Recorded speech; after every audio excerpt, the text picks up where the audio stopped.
Es tiempo de abrir la Biblia juntos, de conectarnos con su palabra y de andar en el camino. Mis hermanos, durante varias semanas hemos estado meditando sobre la serie titulada Pureza en el siglo XXI. Y yo creo particularmente de que fue un tiempo desafiante para mis hermanos que estuvieron acá compartiendo con ustedes desde este lugar. Pero también estoy seguro que fue un tiempo profundamente necesario en el que pudimos aprender y explorar los diferentes temas que nos estuvieron exponiendo. Se habló, para empezar, de pureza y santidad en un tiempo en el que esas dos virtudes se han convertido en conceptos anacrónicos y anticuados. La serie se desarrolló precisamente porque la pureza y la santidad son la esencia misma que Dios está requiriendo de su pueblo. Lo vimos desde distintos ángulos, desde distintas perspectivas, bajo diferentes temas. Algunas veces, estoy seguro, se tornó un poco incómodo, quizás confrontadores, pero siempre cada uno de esos temas fueron desarrollados con la verdad que la palabra nos brinda.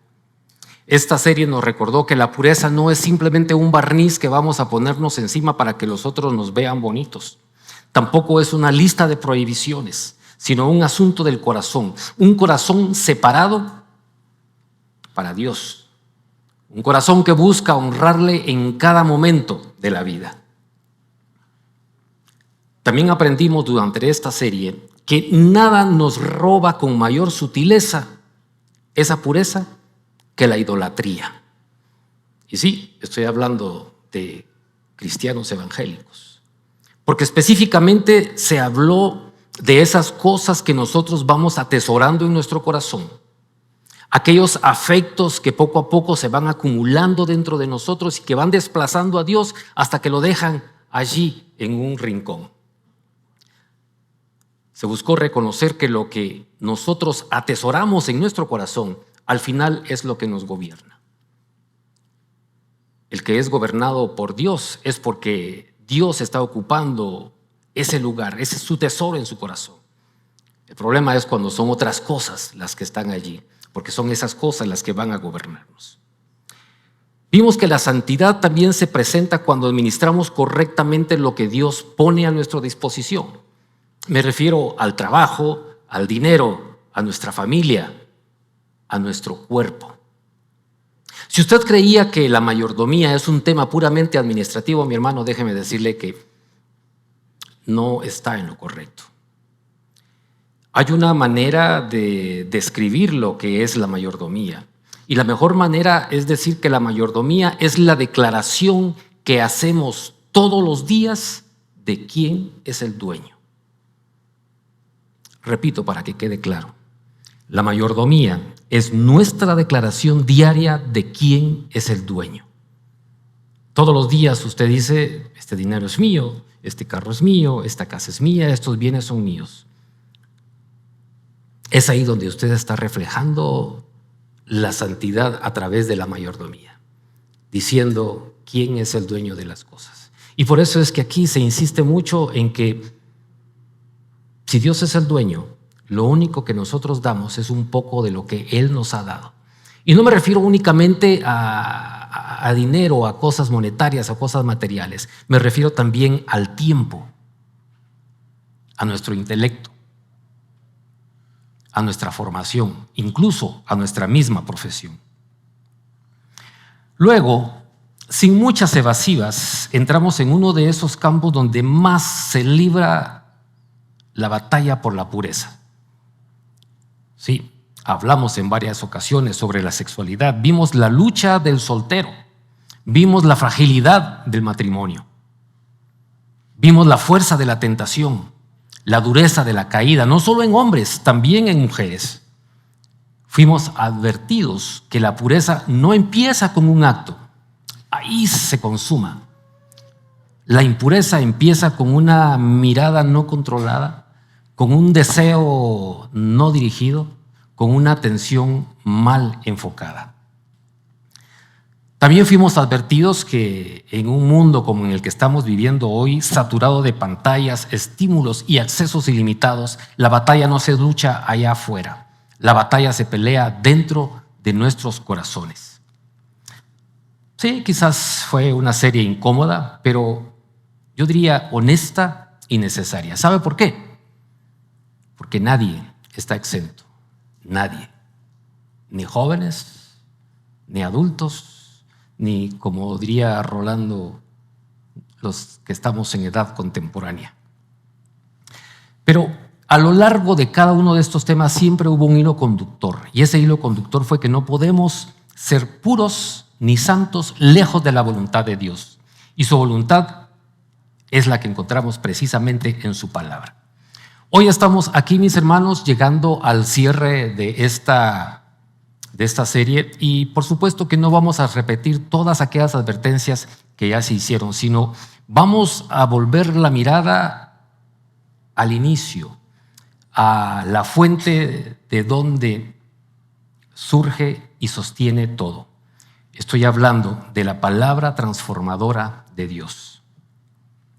De nada sirve conocer los peligros, de nada sirve pasar una vida santa si somos reacios a buscar la guía de la palabra de Dios.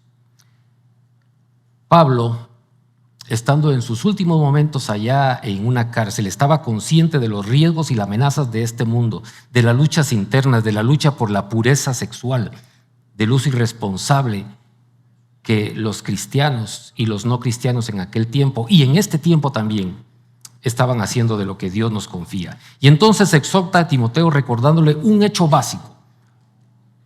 Su interés debe estar enfocado siempre en la Escritura, y no simplemente como un accesorio devocional, sino como la columna vertebral de una vida que busca agradar a Dios en todo.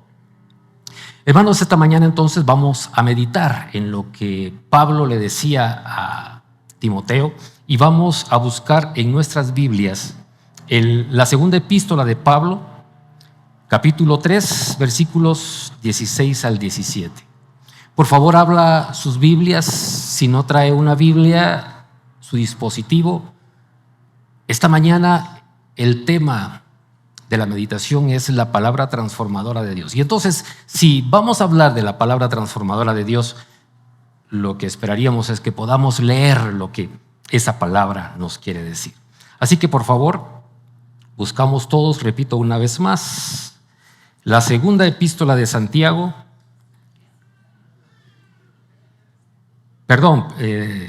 Timoteo, segunda Timoteo, capítulos 3, versos 16 y 17. Pero antes de leer este pasaje, quiero dejar algo claro acá. Lo que Pablo le escribió aquí a Timoteo no era solo para él. Lo que Pablo escribió aquí aplica a la iglesia del siglo XXI, aplica a Centro Bíblico El Camino.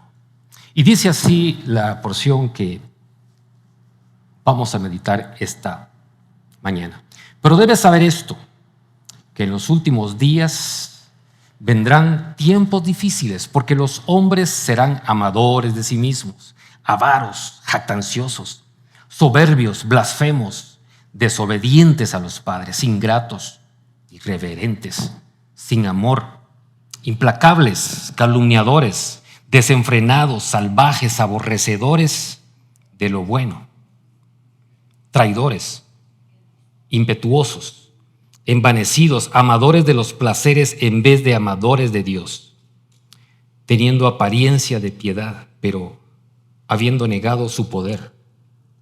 A tales evita, porque entre ellos están los que se meten en las casas y se llevan cautivas a mujercillas cargadas de pecados, llevadas por diversas pasiones, y que siempre están aprendiendo, pero nunca pueden llegar al pleno conocimiento de la verdad. Y así como Janes y James se opusieron a Moisés, de la misma manera, estos también se oponen a la verdad. Son hombres de mente depravada, reprobados en lo que respecta a la fe, pero no progresarán más, pues su insensatez será manifiesta a todos, como también sucedió con la de aquellos dos. Pero tú has seguido mi enseñanza, mi conducta, propósito, fe,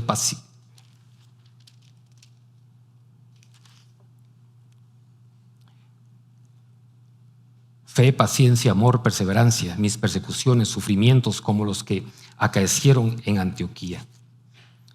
Llego directamente a los versos que nos interesan, que son el 16 y el 17, y dice: toda escritura es inspirada por Dios y útil para enseñar, para reprender, para corregir, para instruir en justicia, a fin de que el hombre de Dios sea perfecto, equipado para toda buena obra.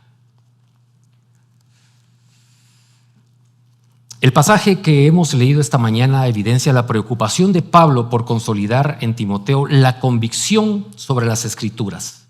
Pablo sabía que ellas guardarían el corazón de Timoteo de las falsas doctrinas. Pablo quería estar seguro de que Timoteo tendría la convicción de que la palabra era suficientemente poderosa para guardarlo del deterioro social que había a su alrededor.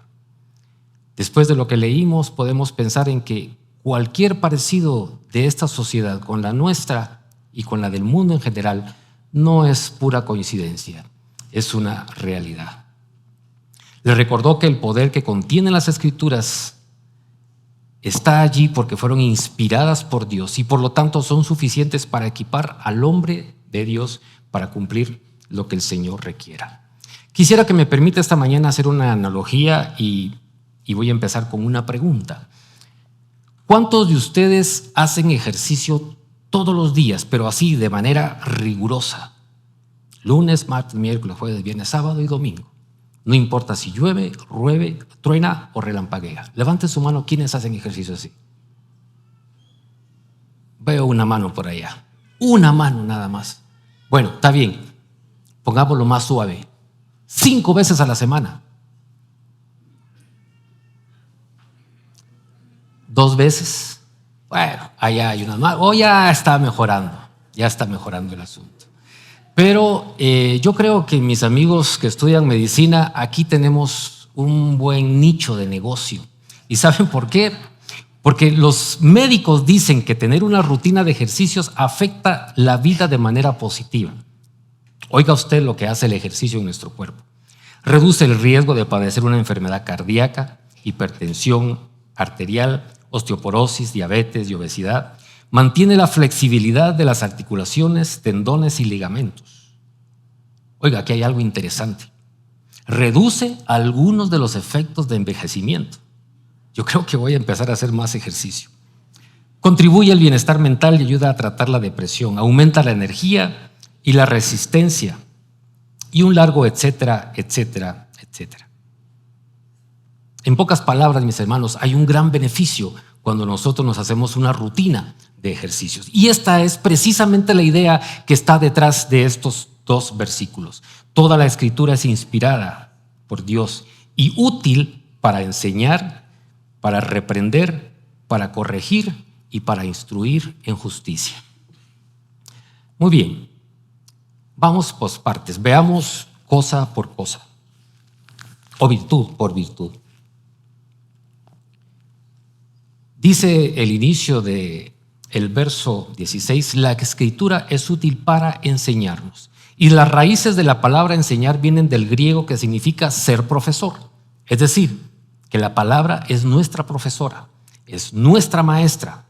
La palabra de Dios nos transmite enseñanza y es la única fuente donde podemos encontrar la voluntad de Dios. ¿A nosotros qué nos corresponde? Bueno, nos corresponde ser humildes y asumir el rol de aprendices. Cuando asumimos el papel de aprendiz, estamos admitiendo que no sabemos, que somos ignorantes en lo que nos quieren enseñar y que necesitamos a alguien que nos enseñe. Es una actitud de mansedumbre. Por el contrario, cuando asumimos un rol que no es el apropiado para un estudiante y pretendemos saberlo todo, entonces estamos tomando una actitud arrogante, una actitud orgullosa y de manera indirecta le estamos diciendo a Dios, ¿sabes qué, Dios? ¿Sabes qué, Señor? creo que yo sé un poco mejor lo que a mí me conviene, porque soy yo el que estoy viviendo mi vida. En su trabajo, donde usted estudia, cuando está desarrollando algún proyecto, quizás usted se habrá dado cuenta que no hay peor estorbo, que no hay peor obstáculo que aquel que aparece creyendo saber y ni siquiera sabe que no sabe. Esto nos corresponde a nosotros, no adoptar esa actitud, sino la actitud de humildad que debe tener aquel que necesita enseñanza.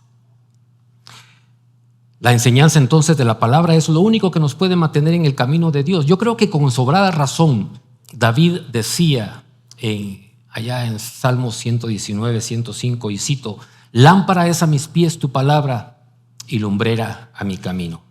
A fin de la cita.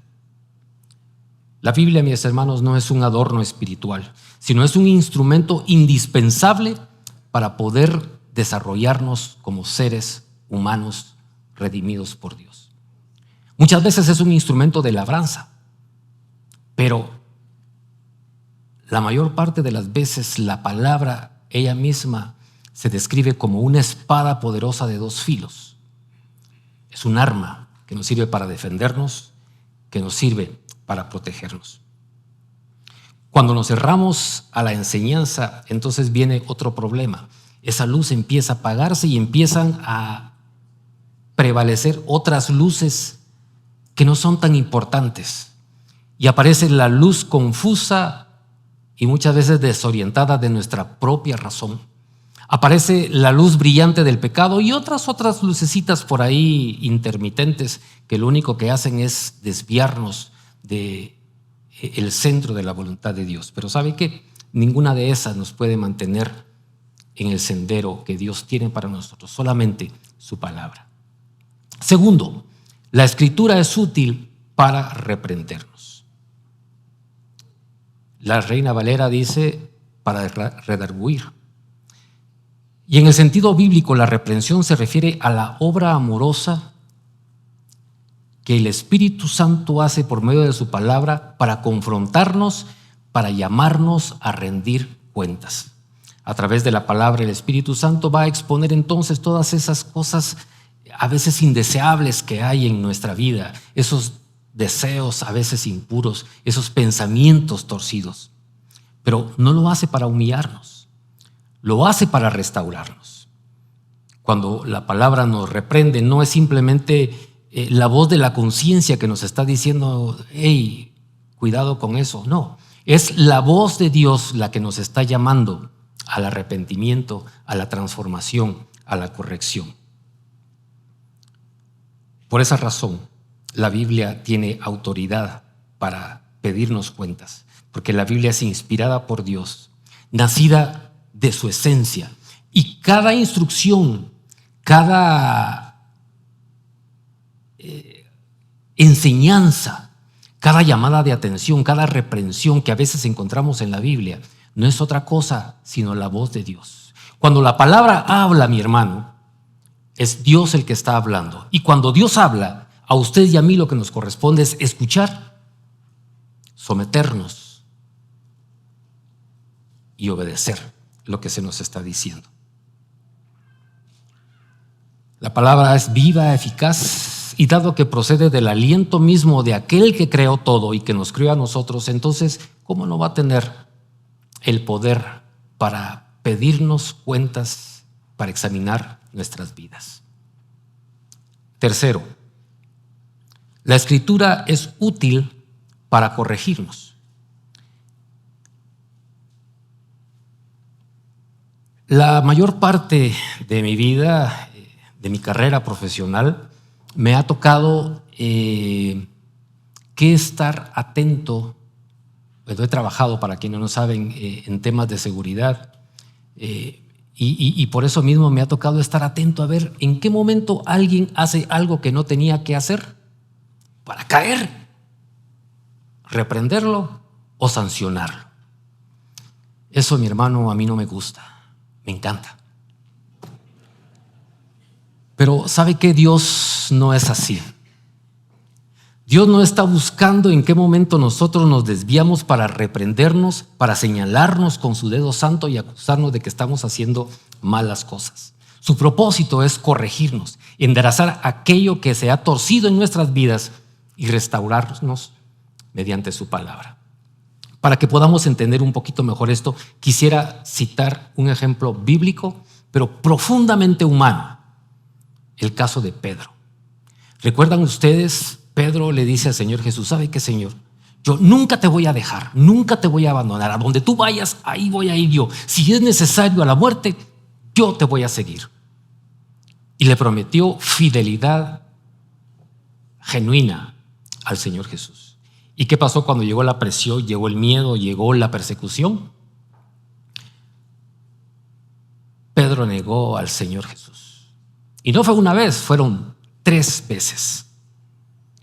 Humanamente yo creo que el Señor Jesús habría tenido toda la razón para reclamarle, para señalarlo, para reprenderlo, para castigarlo.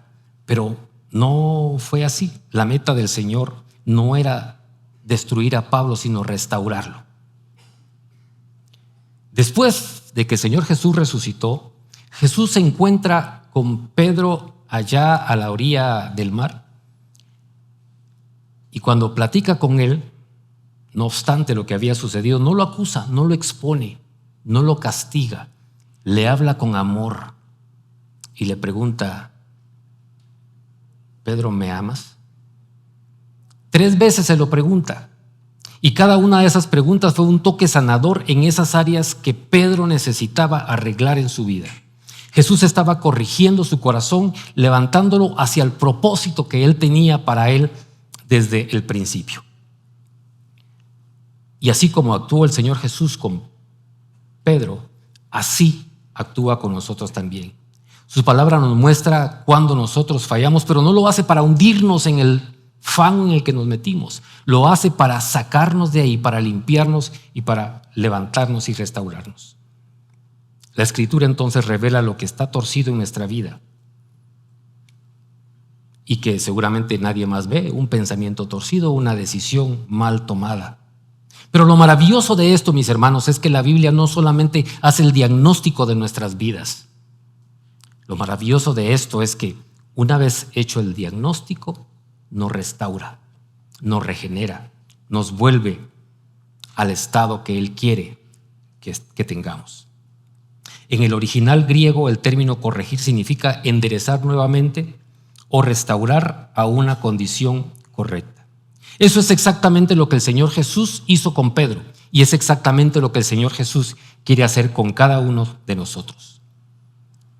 Que cuando caigamos, nos levantemos a través de su palabra, que nos restaura al camino que Dios tiene trazados para nosotros.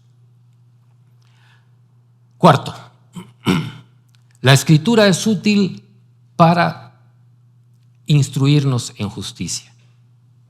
Esa instrucción de la justicia se refiere a cómo la palabra nos enseña integridad, virtud, pureza en la vida. Incluso nos enseña cómo pensar y cómo actuar. A mí me gusta decir que la palabra de Dios es algo así como el manual del fabricante, ¿verdad? Que usted tiene que leer antes de emplear cada artículo que usted compra. Si usted, mi hermana, quiere saber cómo tratar a su esposo, aquí está. Si usted, mi hermano, quiere saber cómo tratar a la esposa, aquí está. Si usted quiere saber cómo maneja las finanzas, aquí está. Los jóvenes andan en Tejutla, ¿verdad? Bueno, para los solteros, si usted quiere saber cómo enamorar a alguien, aquí está también. La Biblia tiene todo lo que necesitamos para ser personas íntegras delante de Dios. Antes de continuar con esta parte, con este punto, quisiera recordar algo sumamente importante que dije al inicio. Nuestro corazón es la fuente de todo. Mis hermanos, hacemos lo que hacemos, decimos lo que decimos, pensamos lo que pensamos por lo que está en nuestro corazón. Lo que está en nuestro corazón es lo que gobierna nuestras actitudes. Por esa razón, la palabra de Dios se enfoca en lo interno del ser humano para que luego, a través del trabajo que Él está haciendo allí adentro, haya una transformación y se refleje hacia lo exterior. El verdadero cambio del cristiano ocurre primero en su corazón y en su mente. Y cuando Dios trabaja eso, seguro, mi hermano, que los demás lo van a ver. Lo va a ver nuestra familia, lo van a ver nuestros amigos, lo van a ver los compañeros del trabajo, los compañeros de la universidad. Lo que Dios hace en nuestro corazón se refleja en nuestro interior. Estas 4 utilidades que vimos esta mañana, enseñar, reprender, corregir e instruir, trabajan juntas como una fórmula que utiliza el Espíritu Santo para moldear nuestro corazón. Coloca frente a nosotros la imagen perfecta de Dios. Nos muestra dónde fallamos, como dije, no para humillarnos ni para hacernos sentir mal, sino para restaurarnos. Y ya restaurados, finalmente nos guía en justicia. Muy bien. Ahora, ¿qué con esto que estamos diciendo para nosotros? Es usual que todos, cuando salimos a la calle, utilizamos el GPS para llegar al lugar a donde queremos llegar, ¿no? A través de las aplicaciones de Waze o Google Maps. Yo por lo menos creo que no sobreviviría en la calle sin eso. Y no es porque no conozca el camino, es simplemente porque quiero evitar meterme en un tráfico en el que no pueda salir después. Pero me ha pasado que a veces me distraigo y me paso del lugar donde tenía que cruzar y sigo de largo. Otras veces he dicho, ay güey, te estás equivocando, yo conozco el camino y sé cuál es el mejor lugar. Y cuando llego, hay un accidente. Un motociclista por ahí tirado. Y me quedo ahí, ya no puedo salir. Y digo, ah. ¿Y sabe qué? De la pantalla no sale una mano y me da una cachetada y me dice, te dije que por allí no, tontito. Waze, el GPS, no me insulta, no me humilla, no me reprende. ¿Sabe qué dice? Ustedes saben, dice recalculando, ¿verdad? Y así es la palabra de Dios. Así como Waze dice recalculando y luego me da una nueva ruta para que yo pueda recuperar el camino al que tenga que ir. Así actúa la palabra de Dios en nuestra vida. Nos enseña la ruta, nos muestra cuándo nos desviamos y luego corrige el rumbo y nos instruye de cómo llegar al destino. Hay otro problema con nosotros y es que a pesar de que tenemos todas las herramientas, como ya dije acá en el manual del fabricante, solemos utilizarla únicamente como si fuese un botiquín de primeros auxilios, un botiquín de emergencia. Y buscamos la palabra únicamente cuando estamos en problemas, cuando la crisis llegó. Y mis hermanos, Dios no quiere que busquemos su palabra cuando estamos en problemas. Él quiere que andemos en su palabra todos los días de nuestra vida. Así, cuando lleguen las crisis, porque créame, van a llegar, vamos a estar fortalecidos por dentro. Y aquí creo yo que surge una pregunta que es inevitable hacer. Si aquí lo tenemos todo, si aquí tenemos la respuesta, entonces ¿por qué tenemos que esperar hasta que lleguen los problemas para recurrir a ella?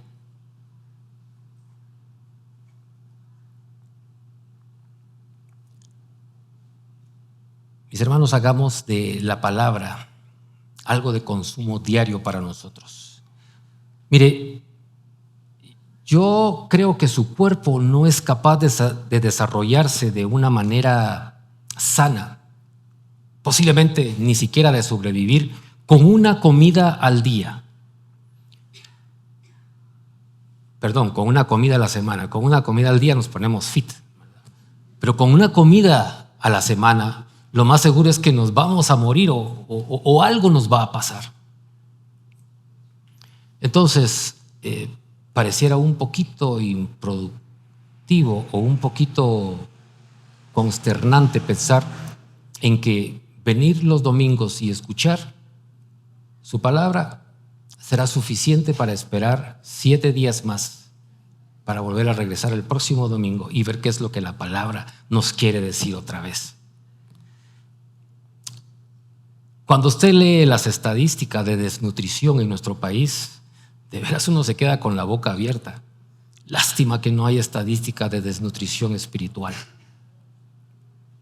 Porque uno de los principales problemas que nosotros tenemos, los latinos particularmente, es que nos cuesta mucho el hábito de lectura. No digamos a veces la lectura de la palabra de Dios. Entonces, mi hermano, aquí el consejo es darle a Dios su tiempo en cada día de su vida. Y no se trata de cantidad, sino se trata de calidad. Se trata de recurrir a la palabra por convicción y no por obligación. Hay un consejo. Cuando usted encuentre en la palabra, está leyendo algo que lo incomode, no lo esquive. Esa incomodidad que usted ve allí no es casualidad. No es un ataque de Dios regañándolo o pretendiendo decirle cosas sin sentido, sin razón. Esa incomodidad es un acto de amor. Es el Padre señalándole dónde se equivocó y dónde tiene que retomar el camino, dónde necesita crecer, qué es la parte que necesita enderezar, qué es la parte que necesita sanar. Es cierto, a veces la palabra incomoda, eso no podemos negarlo, pero ¿sabe por qué? Es porque precisamente entra en los lugares en donde nadie más puede entrar, en nuestros pensamientos, en nuestras decisiones, en nuestros deseos. Allí es donde entra. Entonces, esas motivaciones y esos deseos secretos son afectados por la palabra. Cuando Dios toca esos puntos sensibles, no lo hace para herirnos, mis hermanos, lo hace para liberarnos. Esa incomodidad que usted a veces siente es como un bisturí que utiliza el Espíritu Santo para sanarnos. Corta, duele, pero restaura. Expone, pero nos transforma. Así que cuando usted encuentre algo como eso, no huya de esos momentos. No diga, no, esto no es para mí. Esto es demasiado difícil. Porque cada vez que evitamos esas cosas que nos confrontan en su palabra, también estamos evitando alcanzar la libertad y la madurez que Dios quiere para nosotros. Y le voy a decir otra cosa. Absolutamente nadie puede crecer cuando se mantiene en su zona de confort. Y la zona de confort es esa área donde nos gusta estar, donde nos sentimos cómodos, donde no nos sentimos expuestos. Pero allí es donde también nos estancamos y donde no podemos seguir creciendo. Y Dios es demasiado bueno con nosotros para permitirse dejarnos allí metidos en ese lodo. Él siempre va a hacer algo para restaurarnos. Cuando usted encuentre algo que lo incomode, algo que siente que es demasiado duro para usted, yo lo invito, deténgase, respire profundo y pregúntele al Espíritu Santo: Señor, ¿qué es lo que estás pretendiendo enderezar en mi vida? Porque esa incomodidad, mi hermano, es la evidencia de que Dios todavía está trabajando en nosotros. Eso significa que no estamos abandonados, que no estamos perdidos, que no estamos estancados. Lo maravilloso de esto es que significa que Dios todavía está moldeando nuestro carácter y llevándonos cada vez más cerca de la imagen del Señor Jesucristo. Yo puedo pretender conocer mucho de la Biblia, que no es cierto, porque cada vez que leo un pasaje, aunque lo haya leído 10 veces, siempre encuentro algo nuevo, algo fresco. No sé cómo explicarlo, pero así es como Dios trabaja. Pero entonces yo puedo pretender que conozco mucho de la Biblia y estar alejado de Dios. Yo puedo aprenderme muchos versículos de memoria. Yo puedo escuchar las prédicas. Yo puedo venir aquí y tratar de enseñarle a usted. Pero eso solo cobra valor cuando lo que leo y lo que aprendo lo convierto en obediencia en mi vida. De lo contrario, solo es información. Cuando nosotros solo acumulamos y acumulamos conocimiento sin aplicarlo, ya no estamos permitiendo que la palabra nos transforme. Por el contrario, estamos alimentando un sentimiento que es un sentimiento muy peligroso, y es el sentimiento de la autosuficiencia espiritual. La persona que recibe la palabra solo para acumularla y no la pone en práctica, muchas veces llega a pensar que eso es suficiente para estar bien con Dios. ¿Sabe qué? Es como sentarse usted en una habitación y ver el mapa de la ciudad, el mapa de un destino al que usted quiere llegar, lo aprende, lo estudia, se le queda de memoria, pero no se anima a caminar el camino. Y el problema con eso es que usted cree que ya conoce la ruta sin haber siquiera salido a caminarlo. La instrucción con obediencia, mis hermanos, es lo que produce la transformación. Pero esa transformación va a llegar en el momento que nosotros tengamos el valor de decirle al Señor: ¿sabes qué, Dios? Ya entendí lo que dices, así que ahora voy a hacerlo, voy a ponerlo en práctica. Obedecer, mis hermanos, convierte la información en formación. La obediencia nuestra es la diferencia entre un creyente informado y un creyente transformado. Me explico. Si leemos y somos obedientes, ya no solamente estamos siendo informados, ahora estamos siendo transformados. Si usted cree, mi hermano, que ya es una persona salva, muy bien, bien por eso, me alegra. Pero déjeme decirle algo, eso no significa que su transformación ha concluido. Dios quiere seguir trabajando en usted, y esa transformación solamente se va a hacer realidad cuando alcancemos la estatura del varón perfecto delante de la presencia de Dios. Voy a hacer una última pregunta. Si usted hoy le dan la opción, que siempre la tiene allí para escoger, ¿preferiría ser un creyente informado o prefiere ser un creyente transformado? Esa respuesta es para usted. Usted puede responderla en su corazón. Finalmente, en el verso 17, Pablo concluye diciendo que todo lo que la palabra hace por nosotros, enseñar, redarguir, corregir e instruir, tiene un propósito final: hacer de cada hombre, hacer de cada mujer personas perfectas, preparadas para toda buena obra. En otras palabras, mis hermanos, Dios no está trabajando en vano. Lo que Dios está haciendo es sacándonos de nuestra condición humana natural.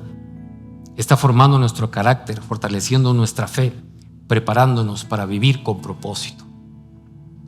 Hoy y siempre el Señor nos llama nuevamente a acercarnos y a recurrir a su palabra con humildad y con mansedumbre.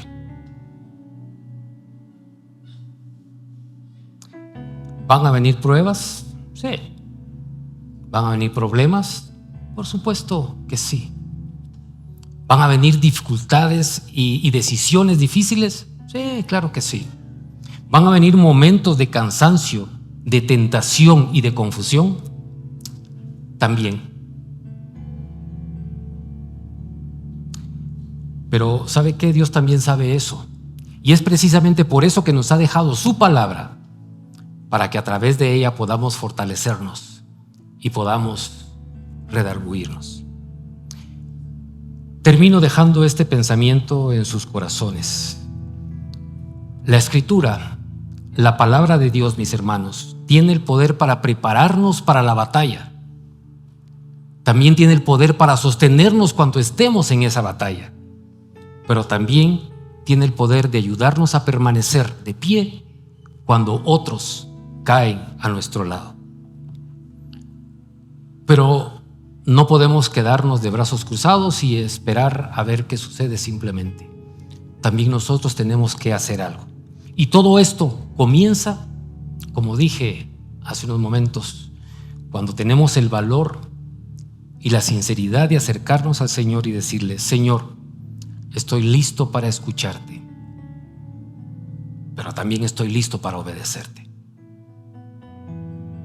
Oremos. Señor que estás en los cielos, tu palabra es poderosa, es viva y es eficaz.